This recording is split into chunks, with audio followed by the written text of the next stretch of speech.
Bon après-midi. Je m'appelle Gisèle Olivier Deschamps, j'ai 78 ans et je suis née en 1947 dans une petite ville de l'intérieur du Minas Gerais qui n'apparaît même plus sur les cartes actuelles. Si vous regardez cette vidéo, je tiens à vous remercier du fond du cœur. Ce n'est pas facile pour moi de raconter cette histoire, mais je ressens le besoin de la partager pour que d'autres sachent qu'il y a toujours de l'espoir, même dans les moments les plus sombres. Avant de continuer, je vous invite à liker cette vidéo et à vous abonner pour soutenir ce travail si important. Et dites-moi en commentaire d'où vous me regardez. J'adore savoir que mes histoires parviennent à des personnes venues de tant d'endroits différents. Mon enfance a débuté comme celle de beaucoup de filles nées à cette époque. Nous étions 6 enfants, 4 garçons et 2 filles, vivant dans une maison simple au sol en terre battue, sur une terre que mon père disait être à nous, même si je n'ai jamais vu de preuve officielle. Ce que nous avions, c'était une vie de travail acharné, où il n'y avait pas beaucoup de place pour les jeux ou les joies, du moins pas pour moi. Dès mes premières années, j'ai appris qu'il existait une grande différence dans la manière dont étaient traités les garçons et les filles de la maison. Mes frères pouvaient courir librement sur la propriété, se baigner dans la rivière et ne rentrer à la maison qu'au coucher du soleil. Ma sœur aînée Lucie et moi devions aider aux tâches ménagères du matin au soir, laver, repasser, cuisiner, nettoyer, s'occuper du jardin. Et gare à nous si quelque chose déplaisait à maman. Mais ce n'était pas maman qui nous punissait, c'était Joseph, mon frère aîné, qui se prenait pour l'homme de la maison en l'absence de papa. Et mon père, toujours absent, travaillant dans des fermes voisines ou passant plusieurs jours en ville, faisait clairement comprendre qu'il cautionnait cette attitude. C'est ça, ma fille. Une fille doit apprendre à servir dès son plus jeune âge. Sinon, elle devient rebelle et personne ne la veut, disait-il avec un sourire fier en voyant Joseph nous corriger. Mes premiers souvenirs sont de moi accroupie sur le sol de la cuisine, frottant le poêle à bois avec une paille d'acier, jusqu'à ce que mes doigts deviennent douloureux. Joseph se tenait debout, ceinturon de cuir en main, prêt à me frapper si je cessais avant d'avoir fini le travail. « Oh, frotte bien paresseuse », ordonnait-il, tandis que maman faisait semblant de ne pas voir, absorbée par une broderie qu'elle confectionnait pour vendre au marché. Je me souviens très bien d'un jour en particulier, j'avais environ 10 ans. Je faisais la vaisselle après le déjeuner quand une assiette m'a glissé des mains et est tombée, se brisant au sol. Ce n'était pas une assiette ordinaire, c'était l'une des rares en porcelaine que nous possédions, un cadeau de mariage de ma grand-mère à ma mère. Joseph était dans le salon et est accouru au bruit. Lorsqu'il a vu ce qui s'était passé, il a claqué la porte de la cuisine et a retiré sa ceinture. « Tu sais combien coûtait cette assiette, espèce d'inutile? Tu sais combien papa doit bosser pour en racheter une autre? » Il criait tandis que je me recroquevillais dans un coin. J'ai essayé d'expliquer que c'était un accident, que mes mains étaient mouillées d'eau et de savon, mais il ne voulait rien entendre. Les coups pleuvaient aux jambes, aux bras, dans le dos. Je me mordais les lèvres pour ne pas crier, parce que je savais que ça ne ferait qu'aggraver sa colère. Maman avait tout entendu depuis la chambre où elle était allongée avec un mal de tête. Elle n'a rien fait pour me défendre. Plus tard, quand Joseph est sorti rejoindre ses amis, elle est venue vers moi avec un chiffon humide d'eau froide et un peu de pommade maison à base de plantes. « Ce n'était qu'une assiette, ma fille, » murmura-t-elle en passant le chiffon sur mes marques. « Mais ton frère a raison.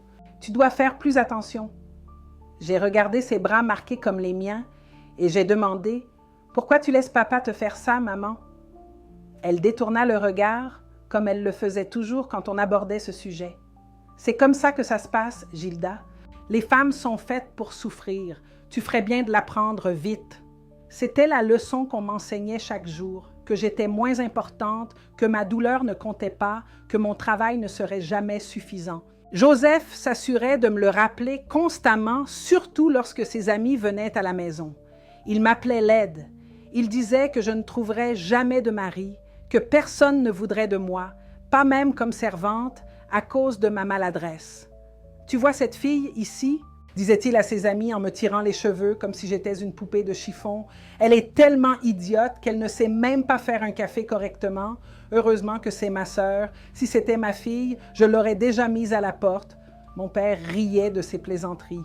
Il disait que c'était comme ça qu'on éduquait une bonne femme, que Joseph ferait un excellent père un jour. Ma mère gardait les yeux baissés, remuant son assiette sans toucher à la nourriture, le corps tendu, comme si elle s'attendait à ce que la colère de mon père se retourne contre elle à tout instant, ce qui arrivait souvent. Une nuit, je me suis réveillée en entendant des cris provenant de la chambre de mes parents. Papa était rentré ivre de la ville et accusait maman de prêter trop d'attention aux vendeurs de casseroles qui étaient passés dans notre rue cet après-midi-là. J'ai entendu des claquements, des pleurs étouffés, des supplications interrompues. Joseph était aussi réveillé debout à la porte de la chambre où nous les enfants dormions, observant. Quand il a remarqué que je le regardais, il a souri d'une manière qui me glaçait le sang. « Tu vois, Gildinia, c'est ça qui arrive aux femmes qui ne savent pas se tenir. Papa est en train d'apprendre à maman à être une bonne épouse. » Le lendemain, maman est apparue avec un œil au beurre noir et la lèvre fendue. Elle a dit qu'elle était tombée en se retournant dans le noir. Personne n'a remis cela en question, pas même les voisins qui avaient sûrement entendu les cris à l'époque et à cet endroit.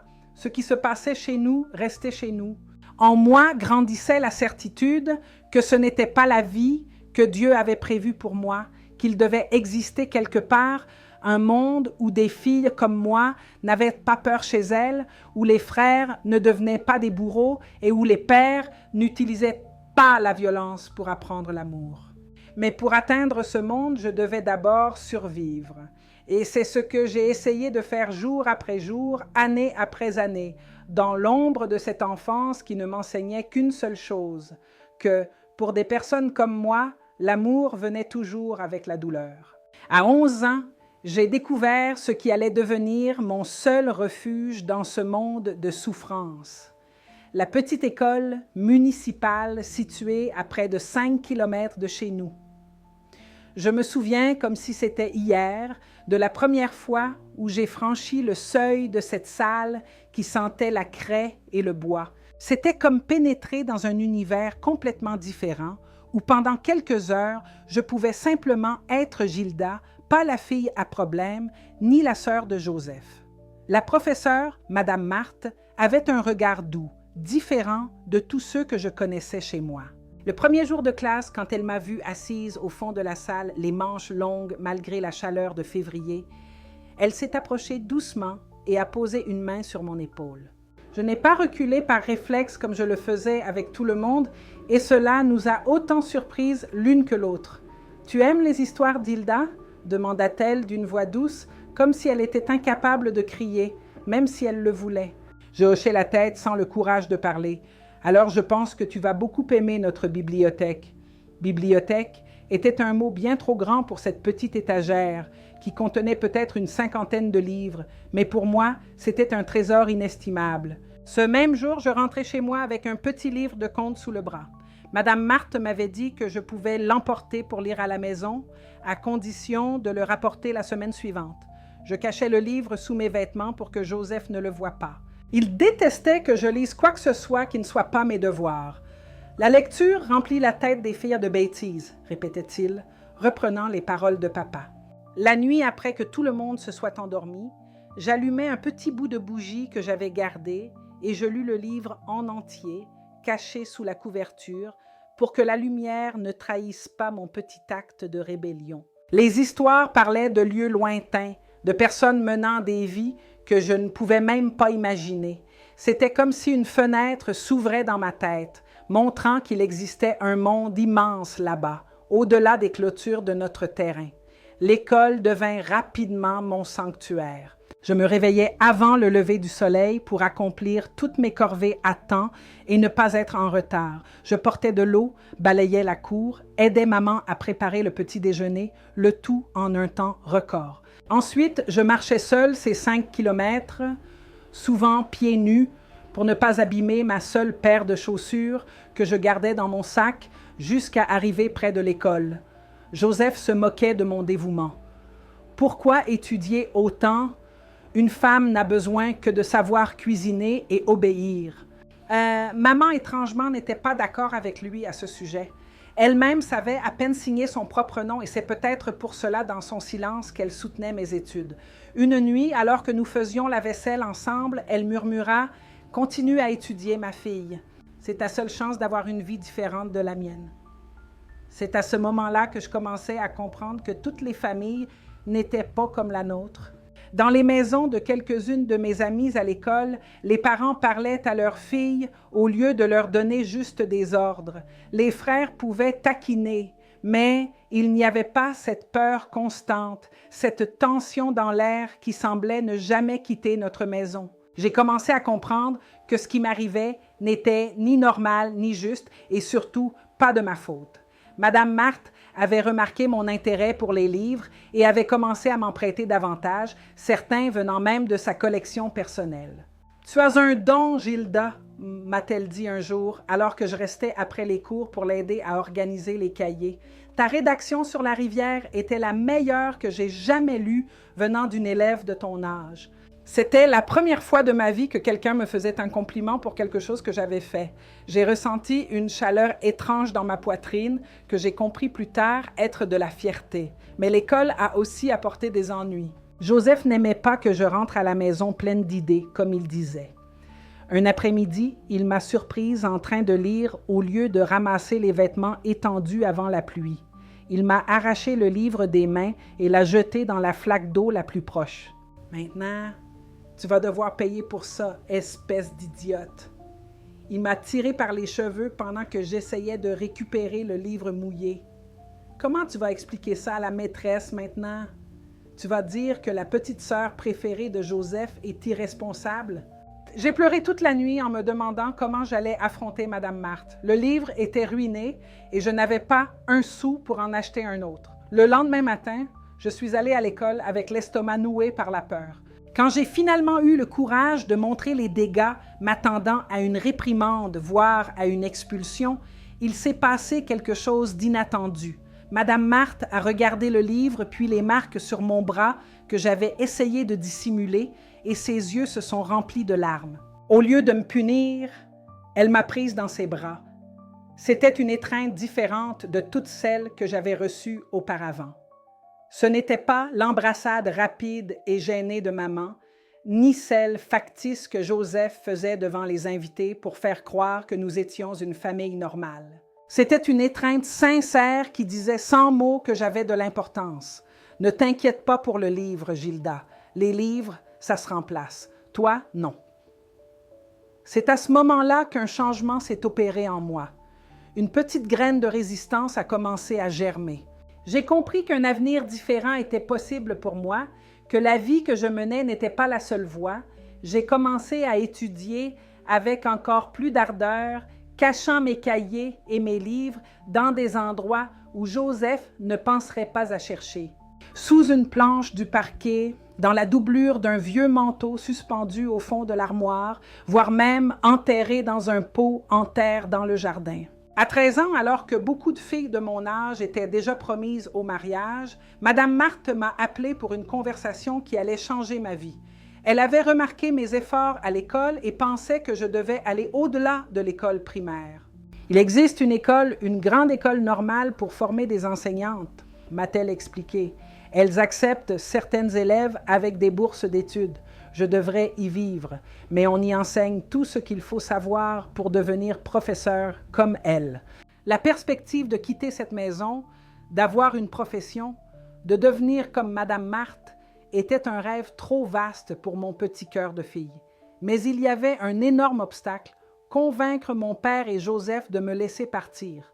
Maman a été mon alliée discrète dans cette bataille. « Laisse la fille essayer, Antoine », a-t-elle dit à papa dans une rare démonstration de courage. « Ça ne nous coûtera rien et si ça ne marche pas, elle reviendra à la maison. » À ma grande surprise, c'est Joseph qui s'est le plus opposé. Si cette fille va en ville, elle ne reviendra jamais. Qui s'occupera de la maison quand maman ne pourra plus? Qui servira la nourriture quand les amis viendront? J'ai compris à ce moment-là que ce qui dérangeait mon frère, ce n'était pas de perdre mon aide pour les tâches ménagères, mais de perdre le pouvoir qu'il exerçait sur moi. La discussion a duré des semaines. Papa hésitait. D'un côté, il serait fier de dire qu'il avait une fille professeure. De l'autre, il était d'accord avec Joseph, qui disait qu'une femme trop instruite cause des problèmes. Ce qui a finalement tranché, c'est l'aspect financier. L'idée de ne plus avoir à subvenir à mes besoins et peut-être même de recevoir de l'argent de ma part un jour l'a convaincu. À 14 ans, j'ai fait ma petite valise et je suis partie pour la grande ville avec une lettre de recommandation de Madame Marthe dans la poche et le cœur partagé entre la peur de l'inconnu et l'espoir d'une vie nouvelle. Maman m'a embrassée à la gare avec une force qu'elle n'avait jamais montrée avant. « Va, ma fille, et ne te retourne pas, a-t-elle murmuré à mon oreille. Fais ce que je n'ai pas eu le courage de faire. » Cette petite fille maigre et apeurée qui est montée dans le train ce matin de mars 1961 n'avait aucune idée de ce qui l'attendait. Elle savait juste que, pour la première fois de sa vie, elle prenait une décision pour elle-même. Et malgré toute cette peur, cette sensation de liberté était la chose la plus douce que j'ai jamais goûtée. Je suis arrivée dans la grande ville avec des yeux écarquillés comme un veau qui vient de naître. Je n'avais jamais vu autant de bâtiments, autant de gens, autant de voitures. Tout me paraissait immense, bruyant et intimidant pour une petite fille venue de la campagne. À la gare, je restais là, un paquet de vêtements sous le bras, ne sachant pas où aller. C'est alors qu'une dame du comité d'accueil de l'école normale m'a trouvée. Madame Céleste, une femme aux cheveux gris portant des lunettes au bout du nez, allait être ma responsable à l'internat. « Gilda Oliveira, nous vous attendions. Venez, la voiture de l'école est prête. » Je suis montée dans cette voiture noire et brillante comme si j'étais dans un rêve. Dans ma tête, je n'arrêtais pas de penser que Joseph ne croirait jamais si je lui disais que j'avais vraiment pris une voiture. L'internat des filles était un bâtiment imposant de 3 étages avec de grandes fenêtres et un jardin soigneusement entretenu. On m'a conduite dans une chambre où 5 autres filles étaient déjà installées.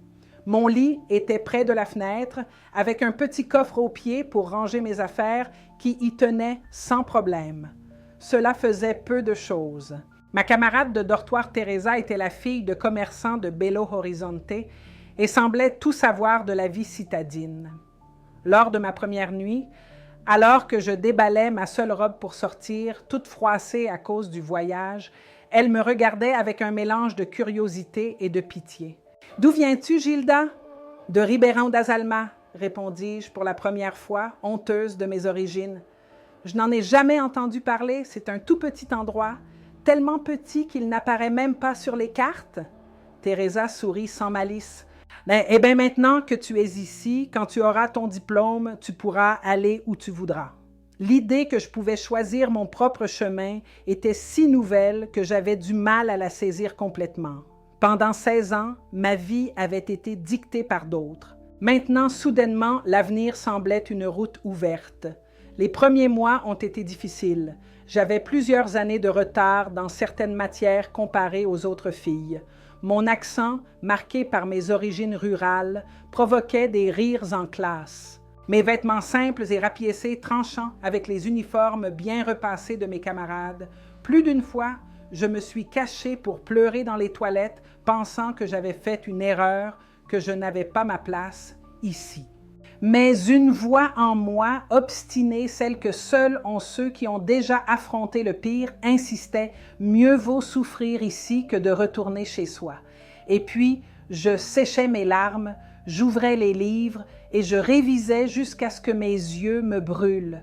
La directrice de l'école, Madame Augustine, était une femme stricte mais juste. Un jour, elle m'a fait appeler dans son bureau après avoir examiné mes notes du premier semestre. « Mademoiselle Oliveira, je suis impressionnée par vos progrès. Bien que vous ayez clairement des difficultés au départ, vos résultats sont parmi les meilleurs de la classe. »« Merci, madame. » J'ai baissé les yeux, comme j'avais appris à le faire chez moi. « Regarde-moi quand je te parle, petite. » J'ai levé les yeux m'attendant à voir de la colère, mais je n'ai trouvé qu'une grande fermeté dans son regard. Tu seras une excellente enseignante un jour, mais pour cela, tu dois apprendre à te valoriser.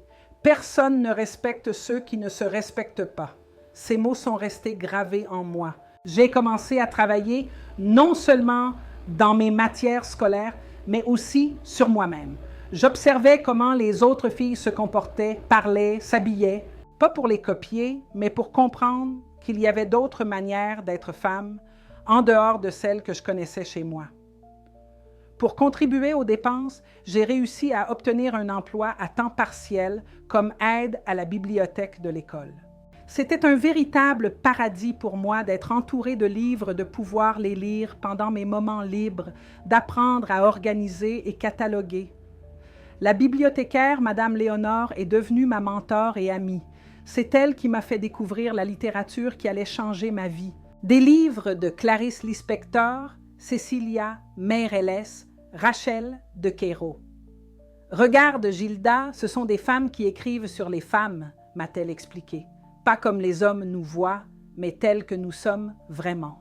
En 1964, alors que j'avais 17 ans, j'ai reçu la première lettre de chez moi depuis mon départ. C'était de maman, écrite d'une main tremblante et pleine de fautes, probablement dictée à un voisin alphabétisé. Elle disait que papa était décédé d'une crise cardiaque en travaillant à la ferme. Joseph avait pris la propriété et exigeait que je revienne pour aider à la maison. J'ai passé des nuits sans dormir, déchirée entre le devoir familial et le rêve d'obtenir mon diplôme. Madame Augustine, remarquant mon angoisse, m'a appelée de nouveau. « Ta mère a d'autres enfants pour l'aider? »« Oui, nous sommes 6. »« Et tu es la seule à étudier pour avoir une profession? »« Oui, madame. »« Alors, ta responsabilité est de terminer tes études. C'est la meilleure manière d'aider ta famille à l'avenir. » J'ai répondu à Joseph par une lettre respectueuse, mais ferme, disant que je reviendrais en visite, mais seulement après avoir terminé mes études. Je n'ai jamais reçu de réponse. Cette même année, j'ai rencontré Charles, un étudiant en ingénierie qui venait souvent à la bibliothèque municipale où je travaillais le samedi. Il était différent de tous les garçons que j'avais rencontrés, poli, gentil, intéressé par ce que je pensais. Lors de nos conversations sur les livres et les idées, je ne me suis jamais sentie diminuée ou réduite au silence. Notre amitié a grandi lentement, avec le respect de deux personnes ayant leurs propres rêves, ne voulant pas empiéter sur ceux de l'autre. Charles respectait ma détermination à obtenir mon diplôme et j'admirais sa passion pour construire des ponts et des routes qui reliaient les gens. En 1965, à 18 ans, j'étais devenue une personne entièrement différente de cette fille effrayée qui était arrivée en ville. J'avais des amis, je participais au journal de l'école, je donnais des cours particuliers aux enfants du quartier. Pour la première fois de ma vie, je ne me sentais pas comme un fardeau ou un problème. J'étais quelqu'un de valeur, quelqu'un qui pouvait contribuer au monde.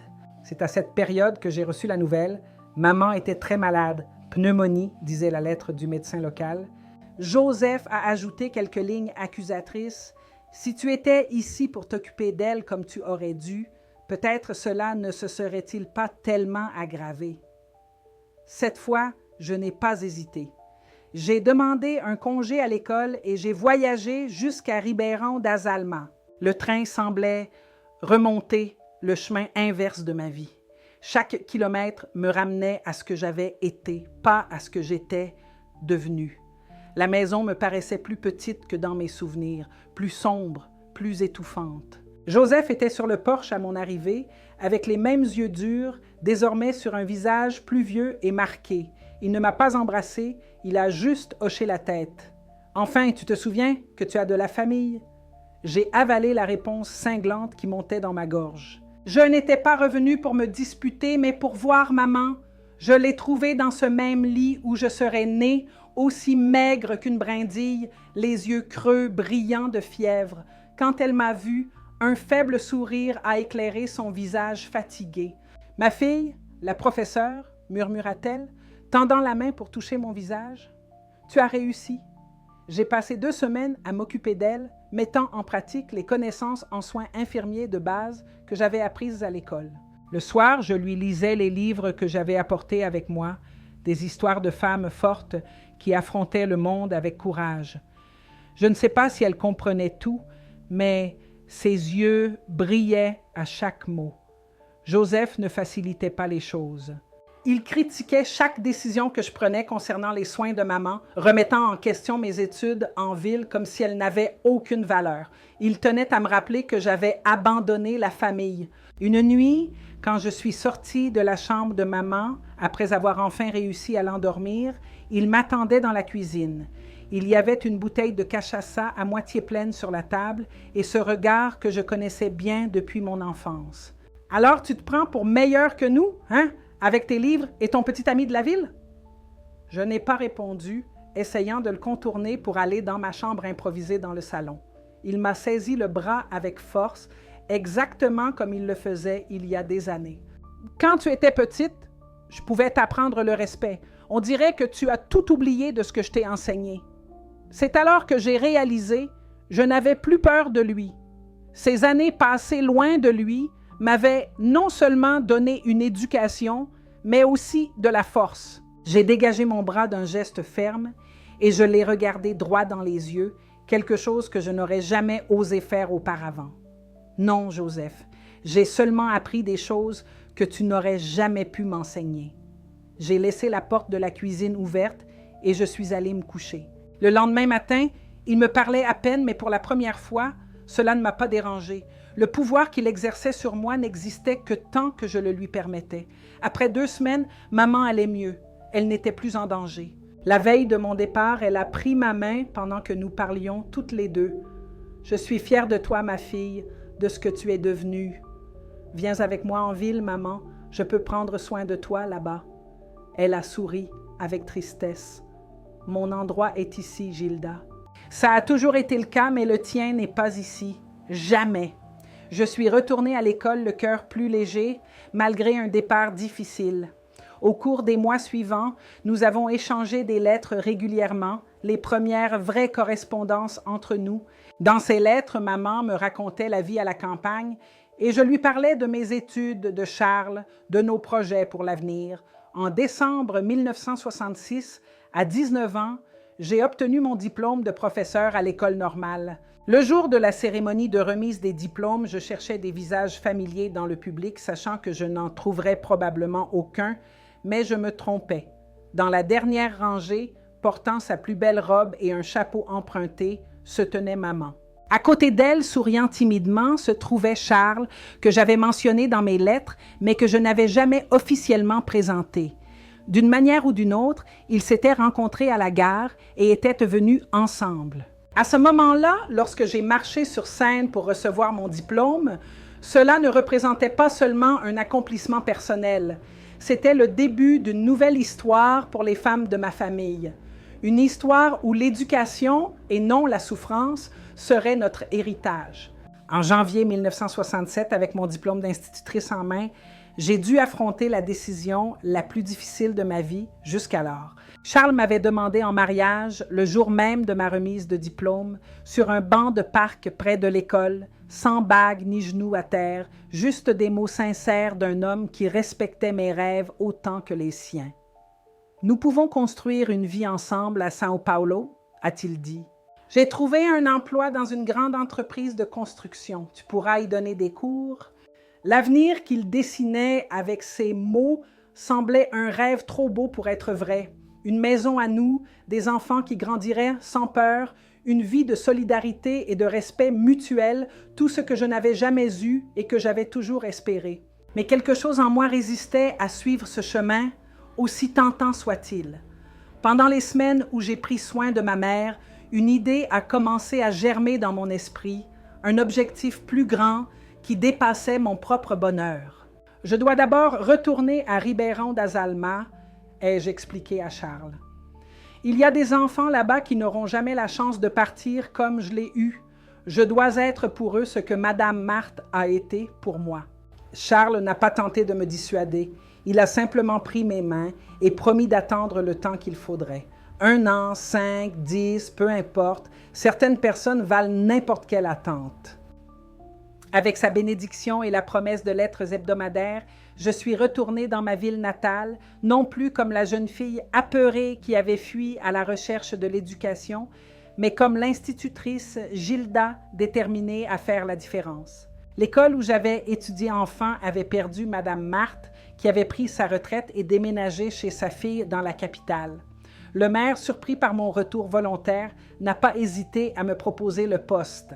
Enfin, quelqu'un avec une vraie éducation dans cette petite école, a-t-il commenté, comme s'il faisait une grande faveur. J'ai accepté ce travail avec un salaire minimum et une mission personnelle bien au-delà d'enseigner l'alphabet et les 4 opérations.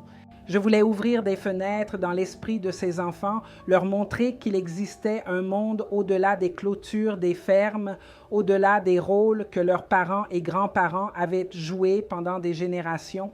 Mais avant de commencer officiellement ma carrière d'enseignante, j'avais une visite importante à faire. J'ai marché le long du chemin de terre jusqu'à notre ancienne propriété, ressentant chaque pierre et chaque courbe de la route comme de vieilles connaissances. La maison était toujours la même, peut-être un peu plus dégradée sur les bords, avec cette apparence de fatigue que les vieilles constructions portent. Joseph était en train de réparer une clôture quand il m'a vue. Son visage s'est durci, comme cela se produisait toujours en ma présence, mais il y avait quelque chose de différent maintenant, un éclat d'incertitude, peut-être même de respect réticent. « Es-tu revenu pour de bon ou juste en passant ?» m'a-t-il demandé sèchement. « Je suis ici pour enseigner à l'école, » ai-je répondu en gardant ma voix ferme, « et je suis venu voir maman. » Il a fait un geste en direction de la maison. « Elle est là-dedans, elle sera contente de te voir. » Maman était dans la cuisine, préparant le déjeuner. Quand elle m'a vu à la porte, ses yeux se sont illuminés comme 2 étoiles. L'étreinte que nous avons échangée a été longue, pleine de mots non dits. « Tu habites où maintenant ?» a-t-elle demandé ensuite. « J'ai loué une petite chambre à l'arrière du magasin de Joachim. C'est petit, mais propre. »« Tu pourrais rester ici ?» a-t-elle suggéré avec un regard d'espoir. J'ai lentement secoué la tête. « Je ne peux pas, maman. J'ai besoin de mon propre espace maintenant. » Elle a compris, sans que j'aie besoin d'expliquer. Elle était trop jeune quand elle s'est mariée. Elle n'a jamais eu un endroit qui lui appartienne vraiment. Je ne voulais pas le même destin pour moi. Au cours des mois suivants, je me suis plongée dans le travail avec une dévotion qui m'a même surprise moi-même. L'école était précaire. Des bancs cassés, des livres obsolètes, un plafond qui fuyait quand il pleuvait fort, mais pour moi, c'était un lieu où je pouvais jouer le rôle le plus important de ma vie. J'ai vite réalisé que beaucoup de filles manquaient régulièrement les cours. Quand je posais des questions, j'entendais toujours les mêmes excuses. Il fallait aider à la maison. Le père disait que l'école n'était pas pour les filles et je devais m'occuper des petits frères et sœurs. J'ai commencé à visiter les familles de ces élèves après les cours, discutant avec les parents et expliquant l'importance de l'éducation. Beaucoup me recevaient avec méfiance, certains avec une hostilité ouverte. « Vous venez de la grande ville nous dire comment élever nos filles ?»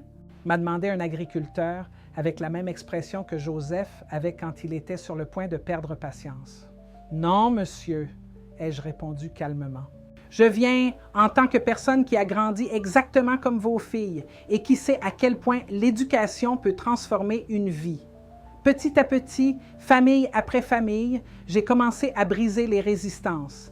Lorsque les filles ont commencé à s'améliorer en classe, ramenant à la maison des cahiers avec des compliments et de bonnes notes, même les parents les plus stricts ont commencé à céder. En juillet de cette année-là, j'ai remarqué quelque chose de troublant. L'une de mes élèves les plus brillantes, Lucie, 12 ans, est arrivée à l'école avec de profonds cernes et des marques sur les bras. J'ai immédiatement reconnu les signes, c'étaient les mêmes que les miens à son âge. Après les cours, je lui ai demandé de rester un peu plus longtemps. « Lucie, tout va bien chez toi? » Elle a baissé les yeux, exactement comme je le faisais. « Tout va bien, professeur? Si quelqu'un te fait du mal, tu peux me le dire, je t'aiderai. » Des larmes silencieuses ont commencé à couler sur son visage. « C'est mon frère aîné. Depuis que papa est mort, il prétend qu'il est l'homme de la maison maintenant.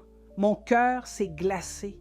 C'était comme entendre mon propre récit se répéter, un cercle vicieux se transmettant de génération en génération. À ce moment-là, j'ai fait une promesse silencieuse à moi-même et à toutes les Lucies du monde. Ce cycle s'arrêterait avec moi. Le lendemain, je suis allée chez elle.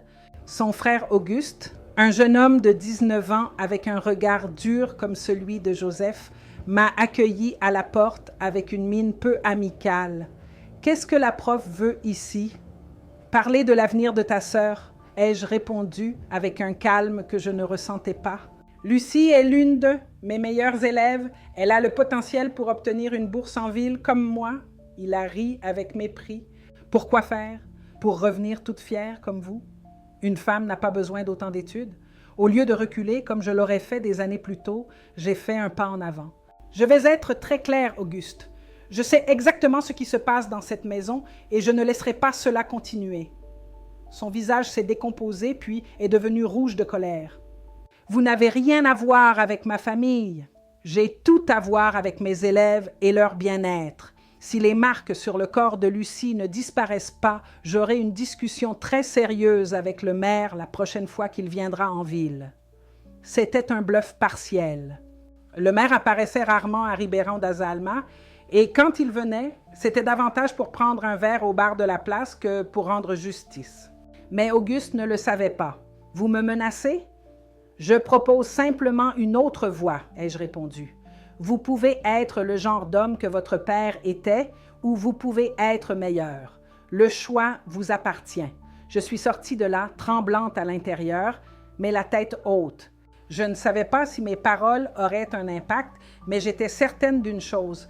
Je ne resterai plus silencieuse face à la violence, ni ne laisserai une autre génération de filles grandir en pensant que la violence était une chose normale. Dans les semaines qui suivirent, j'ai observé Lucie attentivement. Les marques sur ses bras s'estompaient et peu à peu, elle a recommencé à sourire et à participer aux cours. Un jour, sa mère est venue à l'école, une femme petite et au visage marqué par la vie, très semblable à ma maman. « Je ne sais pas ce que vous avez dit à mon fils, » murmura-t-elle, « mais quelque chose a changé. Il est différent. Parfois, tout ce dont on a besoin, c'est que quelqu'un nous montre un autre chemin. » J'ai répondu en pensant à Madame Marthe, à Madame Augustine, à toutes les femmes qui m'avaient aidé à trouver le mien. L'histoire de Lucie n'était que le début. Bientôt, d'autres filles ont commencé à venir me voir, racontant des histoires similaires. Certaines impliquaient des frères, d'autres des pères ou des oncles.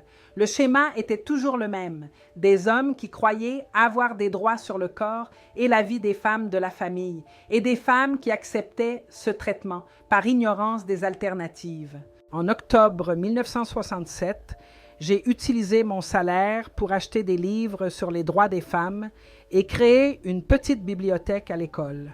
J'ai organisé des réunions en soirée pour les mères et les filles où nous lisions ensemble et discutions de ce que cela voulait dire d'être une femme dans un monde créé par et pour les hommes. Au début, seules 3 ou 4 femmes venaient assises timidement dans les coins de la salle de classe. Avec le temps, le groupe s'est agrandi. Des femmes qui savaient à peine lire venaient écouter, partager leurs histoires et trouver dans la communauté la force qui leur manquait individuellement. Joseph a entendu parler de ces réunions. Bien sûr, dans une petite communauté comme la nôtre, les secrets ne tiennent jamais longtemps. Une nuit, il est apparu à la porte de l'école, ivre et furieux. « Alors, c'est ça que tu es venu faire? Remplir la tête des femmes de Baliverne? Retourner les épouses contre leurs maris? » Je l'ai affronté sans peur consciente des femmes qui m'observaient derrière moi. Non, Joseph, je suis venu leur apprendre que personne ne mérite de vivre dans la peur dans sa propre maison, pas même toi. Tu as toujours été le problème dans cette maison. Il a craché ces mots, se croyant encore supérieur à tout le monde. Non, c'est mieux, ai-je rectifié. Juste digne de respect comme tout être humain. Il leva la main, ce geste familier qui avait marqué mon enfance. Un instant, j'ai aperçu l'enfant effrayé derrière l'homme violent. Un enfant qui avait lui aussi été la victime de notre père et qui n'avait jamais appris d'autre façon d'être un homme. « Tu peux me frapper ici, devant tous ces témoins, » ai-je dit calmement. « Ou tu peux rentrer chez toi et réfléchir au genre d'homme que tu veux vraiment être. » À ma surprise, et peut-être à la sienne aussi, sa main redescendit lentement. Sans un mot de plus, il se détourna et s'en alla en titubant dans la nuit. Cette confrontation a fondamentalement changé quelque chose entre nous.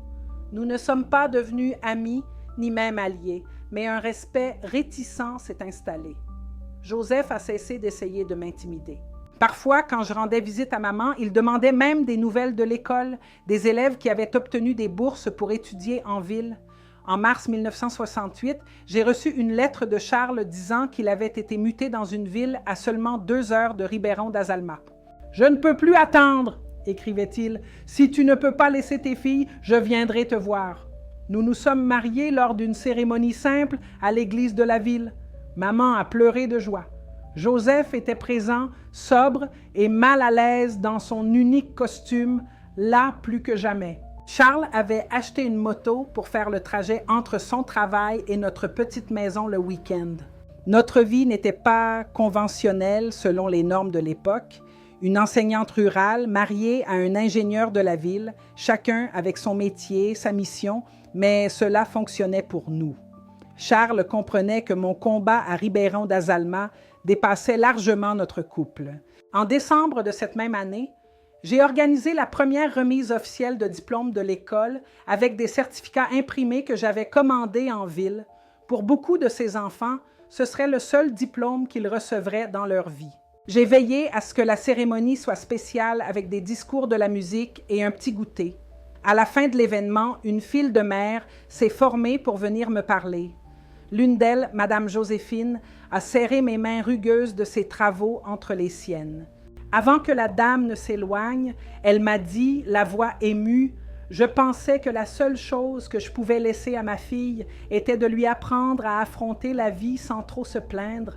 Maintenant, je sais que je peux laisser quelque chose de meilleur, la certitude qu'elle mérite bien plus que de simplement souffrir. » C'est à ce moment-là que j'ai pleinement compris le pouvoir de l'éducation, non seulement pour changer une vie individuelle comme la mienne, mais pour transformer des générations entières. Chaque fille qui apprenait à lire et à écrire, qui découvrait sa propre voix et sa valeur, emporterait ce savoir avec elle pour ses filles et ses petites-filles. La véritable revanche contre les violences que j'ai subies ne résidait pas dans la punition de Joseph ou de tout autre homme. Elle se trouvait dans la rupture du cycle, dans la création d'un monde où d'autres filles n'auraient pas à vivre ce que j'ai vécu. Un monde où être une femme ne signifierait pas automatiquement être une victime. Au fil des années, ma petite révolution silencieuse à Ribeirão das Almas a pris de l'ampleur et s'est affirmée. Dans les années 1970, alors que le Brésil vivait sous la dictature militaire, notre travail à l'école est devenu encore plus essentiel, un espace de résistance et d'espoir. Charles et moi avons enfin réussi à acheter une petite maison près de l'école, où nous avons établi notre foyer permanent. En 1972, notre première fille, Hélène, est née. Porter cet enfant pendant des mois a été une expérience de guérison que je n'aurais jamais imaginée. Chaque mouvement, chaque battement de son cœur était un rappel constant que la vie continuait, que le cycle de la douleur pouvait être brisé. Quand je l'ai prise dans mes bras pour la première fois, j'ai fait une promesse silencieuse. Tu ne connaîtras jamais la peur que j'ai connue. Charles était un père totalement différent de celui que j'avais connu. Attentionné, impliqué, débordant d'amour à donner. Le voir bercer Hélène, lui chanter des berceuses avec une voix douce, me faisait pleurer parfois de joie pour la fille qui avait le père que je n'avais jamais eu, parfois de tristesse pour la petite fille que j'étais. En 1974, nous avons eu notre deuxième enfant, Antoine. J'ai choisi ce prénom non pas en hommage à mon père, mais pour redonner une nouvelle signification à un nom chargé de souvenirs douloureux. Ce Antoine grandirait pour devenir un homme différent, élevé avec amour et respect, apprenant dès son plus jeune âge que la vraie force n'a rien à voir avec la domination. L'école a prospéré sous ma direction. Peu à peu, j'ai obtenu plus de fonds de la mairie, des livres neufs et même une petite extension qui a permis de créer une vraie bibliothèque. Mais ma plus grande fierté restait les élèves qui continuaient à progresser, en particulier Les filles qui, comme moi, trouvaient dans l'éducation un chemin vers la liberté. Lucie, cette première élève que j'ai aidée à échapper au cycle des abus, a été la première à obtenir une bourse pour étudier dans la même école normale où je me suis formée. Quand elle est revenue des années plus tard en tant qu'enseignante diplômée, je l'ai immédiatement engagée pour travailler à mes côtés. Chaque jour, l'école devenait un lieu de femmes fortes, bâtissant l'avenir pour d'autres femmes. Maman est venue vivre avec nous en 1975. Quand sa santé a commencé à décliner, Joseph s'était marié et avait totalement pris en charge la propriété. Et elle a dit qu'elle préférait passer ses dernières années avec sa fille, qui comprenait ce qui comptait vraiment dans la vie. L'avoir avec nous a été un cadeau. Mes enfants ont pu connaître la grand-mère qui, malgré toutes les contraintes de son époque, avait tout fait pour m'aider à m'en sortir. Par les après-midi chauds, nous nous asseyions sur le porche et elle racontait des histoires de son enfance aux enfants, des histoires qu'elle ne m'avait jamais partagées auparavant. J'ai découvert qu'elle avait aussi été victime d'abus de la part de son père et de ses frères, que son mariage avait été arrangé contre sa volonté, qu'elle avait rêvé de devenir sage-femme avant de devenir simplement l'épouse d'Antoine. Et si j'avais eu une professeure comme vous, Gilda, m'a-t-elle dit un jour, qui sait si ma vie aurait été différente? Vous avez fait de votre mieux avec ce que vous aviez, maman, lui ai-je répondu, tenant ses mains ridées dans les miennes. Et c'était suffisant pour me donner une chance. En 1979, nous avons affronté notre première grande crise. Le nouveau maire, un ami proche de Joseph, a décidé que l'école avait besoin d'une direction plus traditionnelle. J'ai été convoquée à la mairie pour une discussion où ils ont exposé clairement le problème. Mes cours remplissaient la tête des femmes d'idées dangereuses. Quelles étaient ces idées? Ai-je demandé calmement. Qu'elles méritent du respect, qu'elles peuvent rêver d'une vie au-delà d'être épouse et mère, que leur corps leur appartient et à personne d'autre. Oh, madame, Gilda. Le maire a répondu avec un sourire condescendant. Vous savez que ces modernités ne font que semer la confusion dans notre paisible communauté. Nous avons déjà des cas de jeunes filles qui ne veulent plus se marier, d'épouses qui remettent en question leur mari. Je suis restée silencieuse un instant, consciente que notre travail provoquait bien des changements. « Monsieur le maire, répondis-je enfin, vous pouvez me retirer de la direction de l'école, mais vous devrez expliquer cela aux plus de 50 maires qui ont déjà signé une pétition pour que je reste, aux élèves qui ont tellement progressé aux examens d'État et au journal de la capitale qui prépare un reportage sur notre travail ici. » C'était encore un bluff. Aucune enquête n'était en préparation, mais j'avais appris au fil des ans que des hommes comme lui redoutaient plus l'exposition publique que tout le reste. La menace de révocation ne s'est jamais concrétisée. Au contraire, dans les années suivantes, j'ai appris que notre école avait été choisie comme modèle pour un programme d'éducation rurale de l'État. Les nouveautés, qui effrayaient certains, plaçaient en réalité Ribeirão da Salma sur la carte pour la première fois. En 1982, quelque chose se produisit que je n'avais jamais imaginé possible. Joseph est tombé gravement malade, un cancer du poumon qui s'est rapidement propagé. Quand j'ai appris cela, mon premier réflexe a été l'indifférence. Il a fait son lit, pensais-je. Maintenant qu'il s'y couche. Mais maman, avec sa sagesse simple, m'a fait changer d'avis. Le pardon n'est pas pour lui, ma fille, c'est pour toi-même. Je suis allée lui rendre visite à l'hôpital de la ville voisine où il était soigné. J'ai trouvé un homme bien différent de celui qui avait tourmenté mon enfance, maigre, fragile, avec des yeux creusés par la maladie. Quand il m'a vu, une expression a traversé son visage, honte, regret, je ne saurais dire exactement. « Je ne pensais pas que tu viendrais, » dit-il d'une voix rauque. « Moi non plus, » répondis-je honnêtement.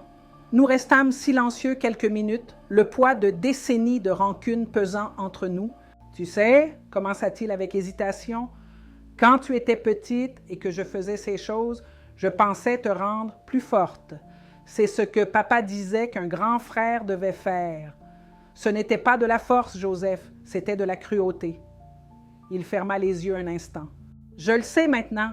En voyant grandir mes propres filles, je réalise à quel point j'avais tort. » Ce n'étaient pas des excuses formelles, mais venant de Joseph, c'était aussi près que nous pouvions en arriver. Je respirais profondément, laissant s'évanouir doucement des décennies de colère retenue. « Comment vont tes filles ?»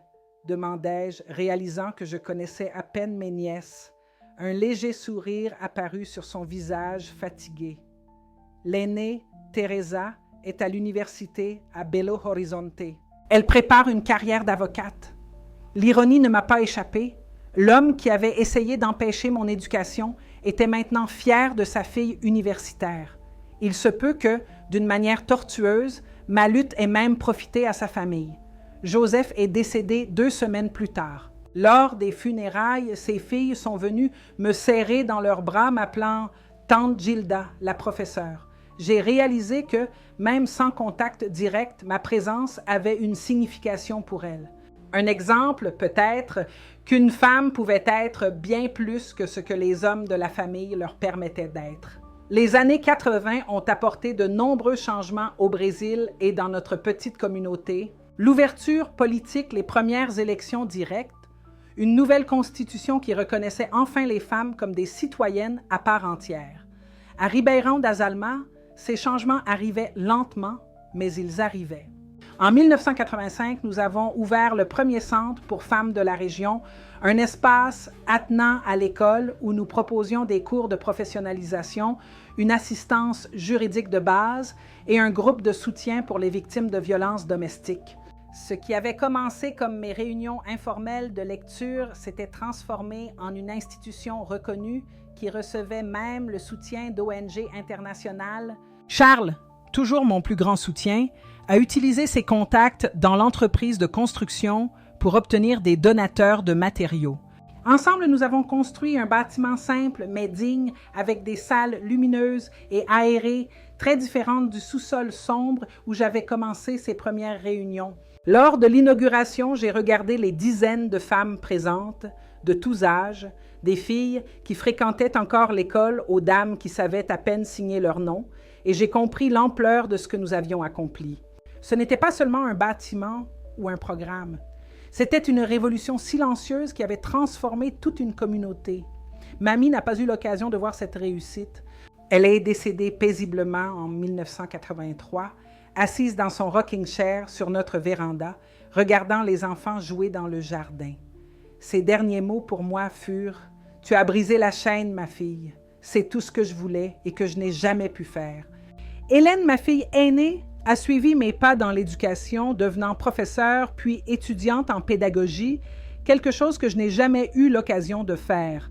Antoine a choisi l'ingénierie comme son père, mais avec une spécialisation dans les écoles rurales. Le voir tracer son propre chemin libéré du poids du passé que je portais était la plus grande récompense que je pouvais espérer.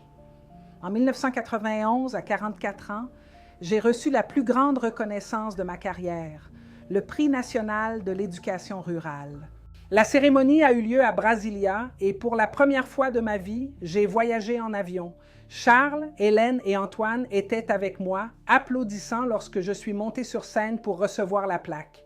Dans mon discours de remerciement, je n'ai pas parlé de moi, mais de toutes les Gilda, Marie et Lucie qui m'ont précédée et suivie, de la manière dont l'éducation n'est pas seulement un droit, mais un outil d'émancipation, particulièrement pour les femmes qui ont été convaincues qu'elles n'avaient pas le droit de rêver. Chaque fois qu'une fille apprend à lire, ai-je dit au micro, la voix étranglée par l'émotion, un univers entier de possibilités s'ouvre. Chaque fois qu'une femme découvre qu'elle mérite le respect, toute une génération se transforme. Aujourd'hui, à 78 ans, je regarde en arrière et vois le parcours complet de ma vie. De la petite fille terrorisée qui tremblait au bruit des pas de son frère dans le couloir, à l'éducatrice reconnue au niveau national, de l'enfant qui cachait des livres sous son matelas à la femme qui a construit une bibliothèque communautaire, de quelqu'un qui pensait mériter l'abus à la grand-mère de 5 petits-enfants qui grandissent en sachant qu'ils sont aimés sans condition. Si vous m'aviez demandé quand j'avais 10 ans si je pardonnerais un jour à ceux qui m'ont fait du mal, j'aurais dit non, que je n'oublierai jamais ni ne pardonnerai jamais. Et, d'une certaine manière, je n'ai pas oublié. Les cicatrices sont encore là, invisibles pour les autres, mais toujours présentes pour moi. Pourtant, j'ai appris que la meilleure vengeance n'est pas de rendre la violence ou de nourrir la haine. C'est briser le cycle. C'est construire quelque chose de neuf et de beau sur les ruines de ce qu'ils ont voulu faire de vous. C'est transformer sa propre souffrance en moteur pour changer le monde, même si ce n'est que le petit monde qui vous entoure. Mon histoire n'est pas unique. Dans chaque ville, dans chaque communauté rurale de ce pays, des femmes portent des fardeaux similaires, livrant leurs propres combats silencieux. Si ma vie peut servir d'exemple à l'une d'elles, si elle apporte du courage à une seule fille pour dire « Non, je mérite plus que ça », alors chaque larme versée en aura valu la peine. Car au final, ce qui compte, ce n'est pas combien nous avons souffert, mais ce que nous faisons de cette souffrance. Si nous l'utilisons pour nous enfermer ou pour nous ouvrir pour perpétuer la douleur ou pour la guérir, pour accepter le monde tel qu'il est ou pour le transformer en celui qu'il devrait être. Et si vous me regardez aujourd'hui portant vos propres cicatrices, sachez-le, vous n'êtes pas seul.